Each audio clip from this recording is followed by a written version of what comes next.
Olá, pessoal do oitavo ano, vamos para a nossa segunda parte deste módulo e agora nós vamos falar de doenças, né? Mas antes de falar de 4 doenças em particular, eu queria só comentar com vocês a questão que várias são as doenças emergentes e reemergentes que nos últimos 30 anos vem causando então aí problemas de saúde pública, tá? Em várias partes do mundo e o Brasil não fica por fora, também está neste momento, né? Então, olha lá, no caso das doenças brasileiras, a gente pode mencionar cólera, febre amarela, sarampo, dengue e zika. Essas 5 doenças já foram estudadas no ano passado. Nós vamos focar nas próximas 4, que é tuberculose, leishmaniose, hanseníase e AIDS, beleza? A primeira que a gente vai trabalhar, então, está aqui, ó, é a tuberculose. A tuberculose, então, ela é uma doença causada por uma bactéria, tá? Que tinha sido erradicada, ou seja, eliminada, mas que voltou. Então, a partir de 2000, né, a gente começou a ter novos registros de casos de doença e esses casos aumentaram. Então, isso acaba, né, causando uma certa preocupação. Acredita-se que esse aumento foi por causa do tratamento de forma errada, né, o uso de medicamento errado, que é o antibiótico, e acabou então selecionando essas bactérias, tá? O tratamento da tuberculose ele é um tratamento longo, então não é porque que você já está melhorzinho é que você vai parar o tratamento, né? A transmissão da tuberculose ela ocorre então por gotículas de saliva, quando a gente fala, quando a gente espirra e assim por diante, tá? E aí uma pessoa que não esteja doente, ao inalar estas gotículas de saliva que estão no ar, elas podem então, né, contrair a doença que vai afetar o pulmão e se não for tratado, a gente pode levar à morte. Então, por isso que a gente tem que tomar cuidado. É uma doença que está relacionada a condições precárias de vida, assim como alguns grupos populacionais que são mais vulneráveis. Aqui na tabela a gente tem aqui exemplos de grupos vulneráveis: os indígenas, os privados de liberdade, que são aquelas pessoas que estão nos presídios, né? As pessoas que vivem com HIV e AIDS, ou seja, aquelas pessoas que já estão com o seu sistema imunológico fragilizado e pessoas em situação aí de rua, tá? Então, existe uma prevenção? Existe, olha lá, a vacina BCG, que é uma vacina que previne a tuberculose e deve ser aplicada aí nos primeiros anos de vida. Então, a criança tem um calendário de vacinação que de preferência deve ser seguido. Além disso, a gente deve evitar ambientes de aglomeração, tá? E ambientes que estejam com más condições de higiene também, isso é importante. A próxima doença que nós vamos trabalhar é a leishmaniose. Tá? A leishmaniose ela é causada então por um protozoário, né, transmitida por um mosquito, esse mosquitinho que aparece aqui, que é o mosquito palha, também chamado de birigui. Né? Esse mosquito ele pica um animal que tem o protozoário e ele carrega esse protozoário e ao picar o ser humano, então ele vai transmitir essa doença. Existem 2 tipos de leishmaniose, a leishmaniose tegumentar ou cutânea, que é um exemplo dessa aqui, que causa feridas grandes, pequenas e que às vezes demora para cicatrizar, mas existe a leishmaniose visceral, que vai atingir então alguns órgãos, né?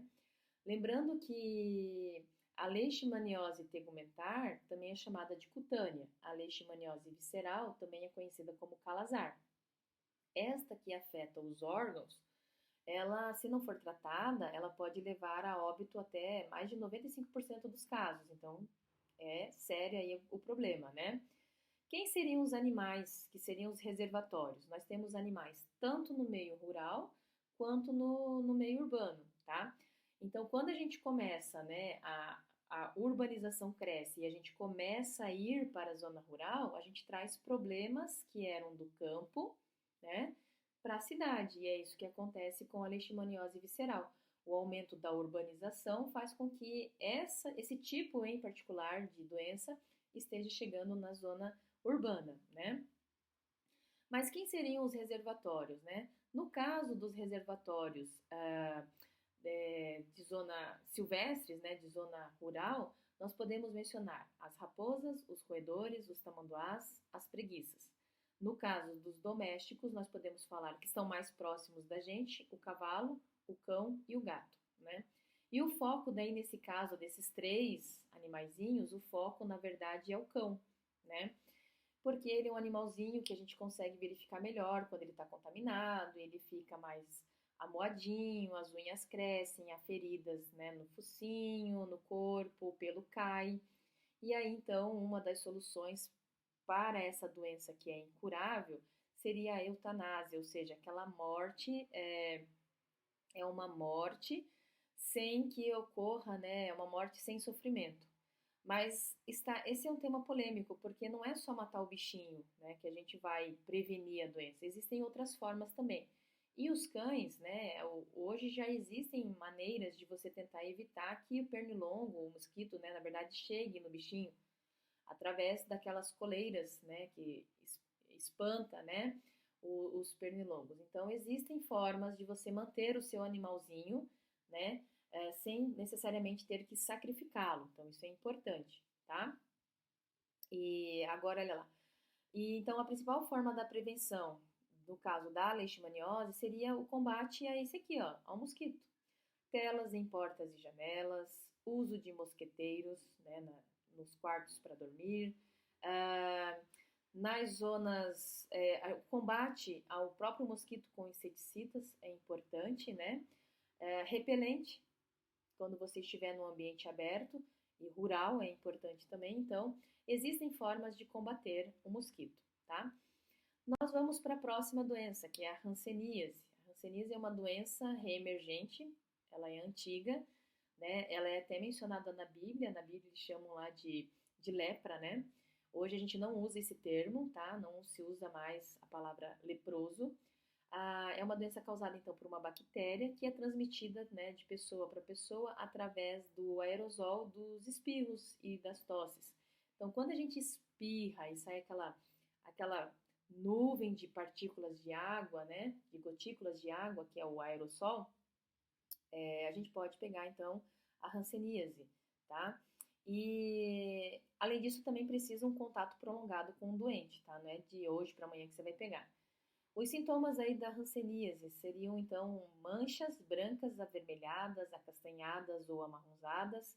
Na região pode ter ali uma perda da sensibilidade, do calor, ao frio, ao tato e à dor, né?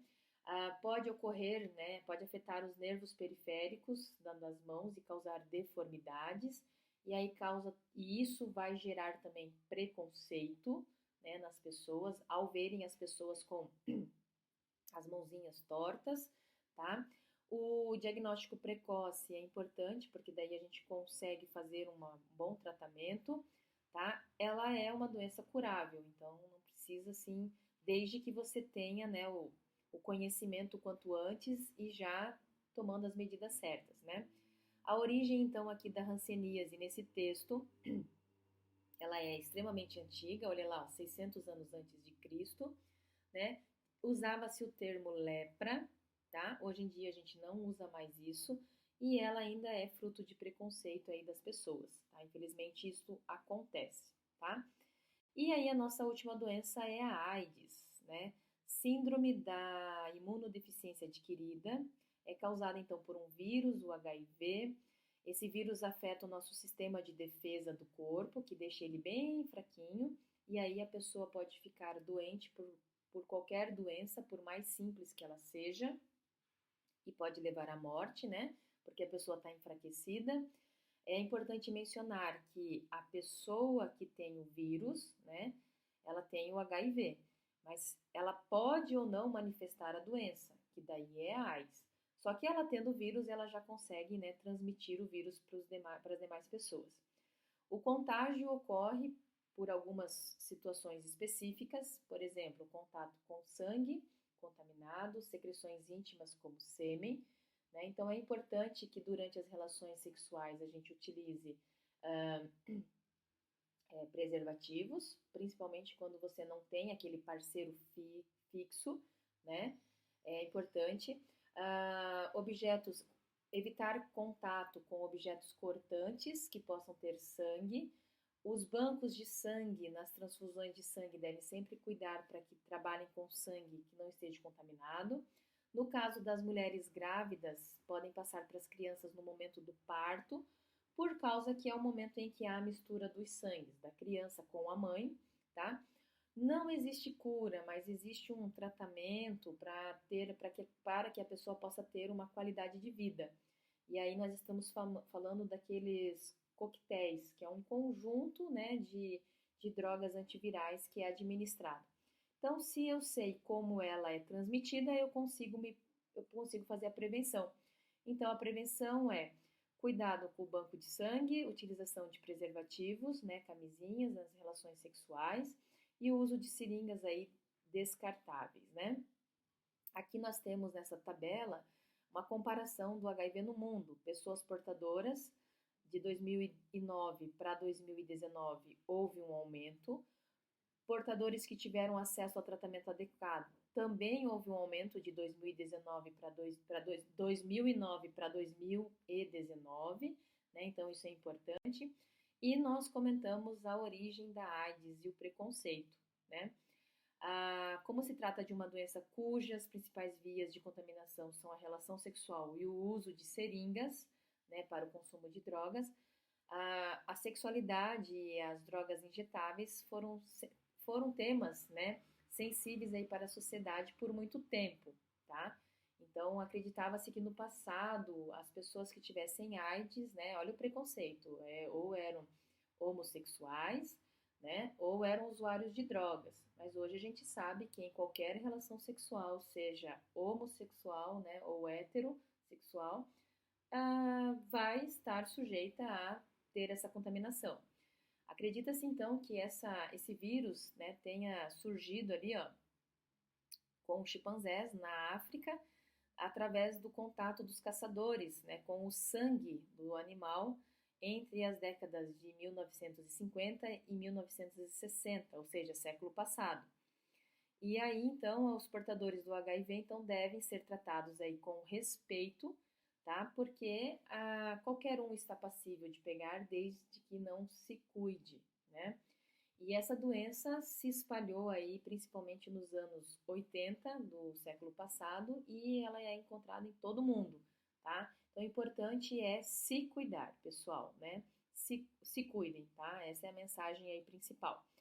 Eu vou ficar por aqui e aguardo vocês então numa próxima oportunidade. Tchau, tchau!